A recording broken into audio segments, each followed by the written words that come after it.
ஓம் சாய்ராம். என் அன்பு செல்லமே, என்னுடைய தங்கமே, உனக்கு யாருமே இல்லை. நமக்கென்று ஒரு நல்லது செய்யவோ, இல்லை நம் குடும்பத்தில் வந்த ஒரு நியாயத்தை பேசவோ நமக்கென்று யாருமே இல்லையே. நம்மை யாராவது திட்டினாலும் சரி, யாராவது நம்மை நீ இப்படி செய்கிறாய் அப்படி செய்கிறாய் என்று குறை சொன்னாலும் சரி, கேட்பதற்கு ஒரு ஆள் இல்லையே.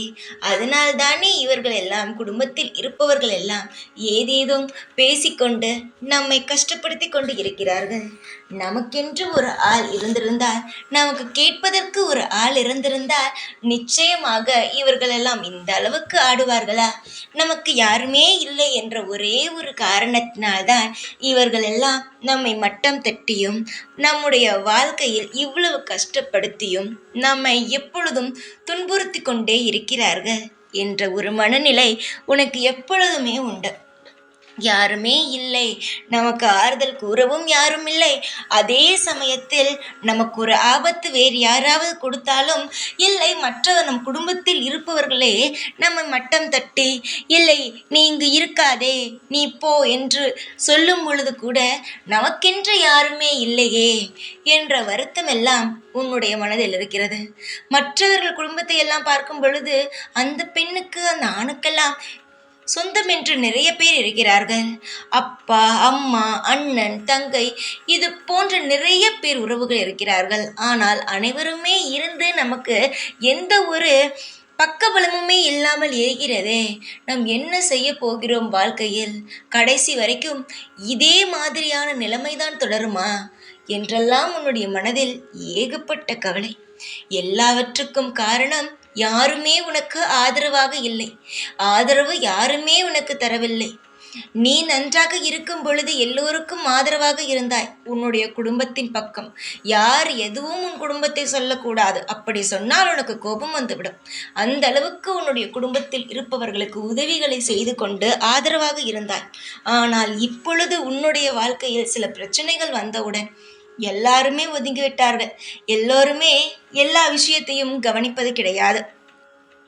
உனக்கு பொங்கல் வரிசை கொடுக்க கூட யாருமே இல்லையே நமக்கு என்று நீ நினைக்கிறாய். ஆனால் உனக்கு யாருமே இல்லை என்று நினைக்காதே. உனக்கு அப்பா இருக்கிறேன். உன்னை இந்த உலகத்திற்கு கொண்டு வந்து தன்னுடையே வைத்து கொண்டு எப்பொழுதும் தன் பிள்ளைக்கு எதுவாவது இருந்தாலும் அது கண்ணீரை துடைத்து விடவும், அதனுடைய கரையை சேர்த்து வைக்கவும், வாழ்க்கையில் ஒவ்வொரு நாளும் இன்பத்தை அள்ளி தரவும் நீ வணங்கும் இந்த சாய் இருக்கிறேன். நீ நினைக்கிறாய் நான் நீ வணங்கும் தெய்வம் என்று. அதற்கெல்லாம் முன்பு நான் இந்த பூமிக்கு உன்னை கொண்டு வந்த முதல் அப்பா. அதற்கு பிறகுதான் எப்பொழுதுமே நான் தெய்வம். பொதுவாக சொல்வார்கள் அல்லவா, தாயாக இருந்தாலும் தகப்பனாக இருந்தாலும் முதலில் நண்பனாக இருங்கள். அப்பொழுதுதான் எல்லா பிள்ளைகளும் அன்பாக இருக்கும். வெளியில் நடக்கும் விஷயத்தை கூட தானாக வந்து சொல்லும். அப்பாவாகவும் அம்மாவாகவும் எப்பொழுதுமே கடினமான வார்த்தைகளை போட்டு திட்டிக்கொண்டே இருந்தால் வெளியில் நடக்கும் விஷயத்தை பிள்ளைகள் வீட்டில் சொல்லாது. அதனால் முதலில் நண்பர்களாக இருங்கள். முதலில் அப்பாவும் அம்மாவும் நண்பர்கள் போல பழகுங்கள் என்று சொல்வார்கள் அல்லவா. நீ எல்லாம் எப்படி உன்னுடைய பிள்ளைகளிடம், உன்னை சுற்றி இருக்கும் குழந்தைகளிடம் எல்லாம் நண்பனாகவும் ஒரு தோழியாகவும் தானே பழகுகிறாய். அதற்கு பிறகுதானே அம்மா என்றே சொல்வாய். நீ எதா இருந்தாலும் என்னிடம் சொல்லு அப்படி என்பதான சொல்லுவார். அதே போலதான் நான் தெய்வம் எல்லாம் அடுத்த பட்சம். உனக்கு நான் முதலில் அப்பா, தோழன், உனக்கு உண்மையான உறவு.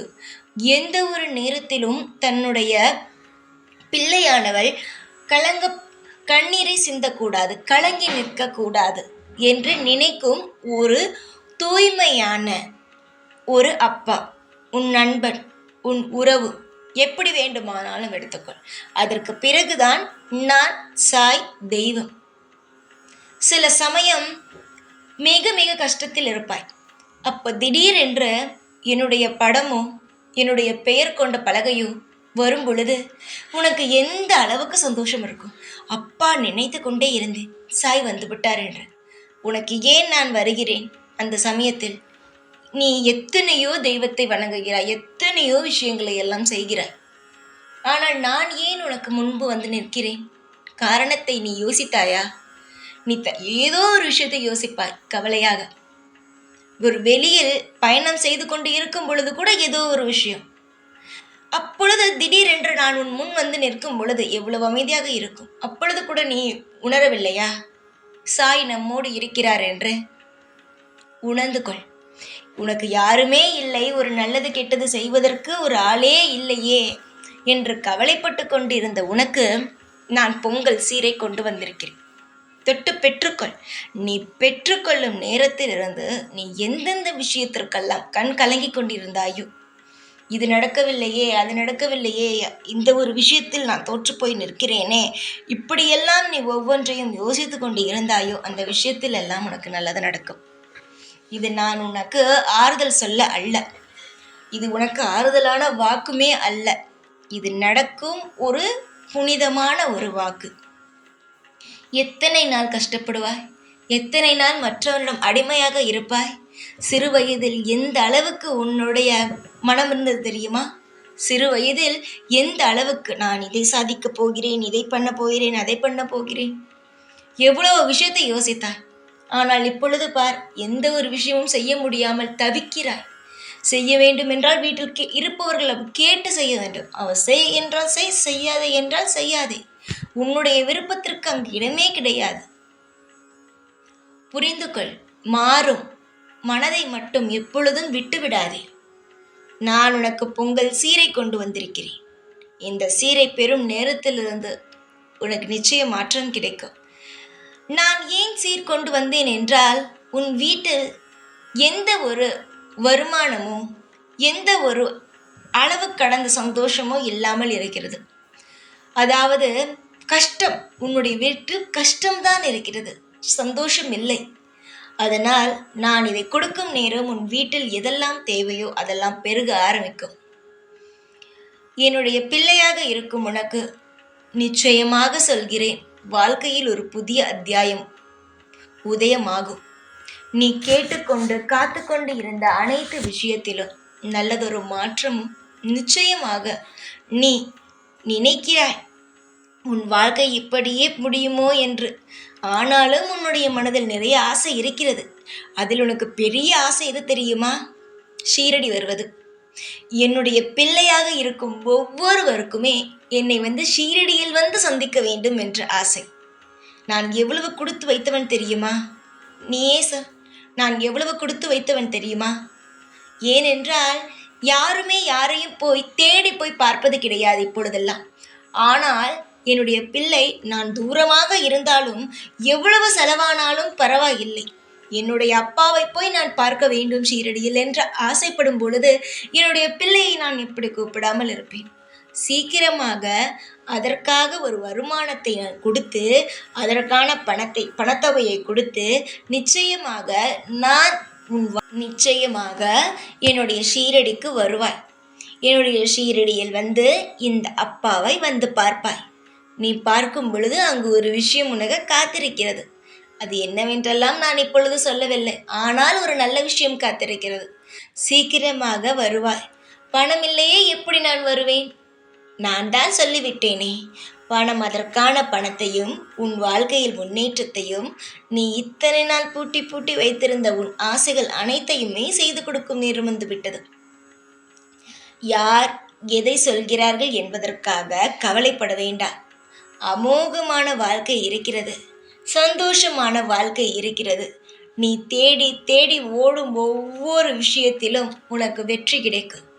காலம் முழுவதும் நீ தோற்றுப்போவாய் என்று பலரோ நினைக்கிறார்கள். ஆனால் நீ ஒரு நாளும் தோற்றுப்போக மாட்டாய் என்பது எனக்கு மட்டுமே தெரிந்த ஒன்று. அமைதியான வாழ்க்கையை வாழ்ந்து வா. நிச்சயமாக உனக்கு அனைத்தும் சகலமும் சுபிக்ஷமாக நடக்கும். கண்களை எப்பொழுதும் மூடிக்கொண்டே இருக்காதே, திறந்து பார். நல்ல விஷயங்கள் உனக்காக காத்திருக்கிறது. காலம் முழுவதும் இந்த சாயுடைய கருணை பார்வையும் இந்த சாயுடைய பேச்சையும் நீ கேட்டுக்கொண்டு, இந்த சாயின் கையை இறுக்கமாக பிடித்துக்கொண்டு நிச்சயமாக நீ வாழ்வாய். அனைத்தும் உனக்கு நலமுடனும் வளமுடனும் எதிர்காலத்தில் மிக பெரிய ஒரு ஆளாக நீ மாறி முன்னுக்கு வருவாய். இப்பொழுது இது நடக்கிறதே அது நடக்கிறதே என்றெல்லாம் போட்டு கவலைப்பட்டு கொண்டு இருக்காதே. இந்த நிலைமையானது சீக்கிரத்தில் மாற்றி உன்னுடைய வாழ்க்கையை அமைதியாக வாழ வைத்து தரப்படும். சின்ன சின்ன விஷயத்தை எல்லாம் நினைத்து கவலைப்படுவதை விட்டுவிட்டு நம்முடைய வாழ்க்கையில் நல்லது நடக்கப் போகிறது, இனிமேல் பிறக்கும் ஒவ்வொரு விஷயமும் இன்பமான விஷயங்களாகவே இருக்கும் என்று நம்புங்கள். உங்களுடைய வாழ்க்கையில் நானே துணையாக இருப்பேன்.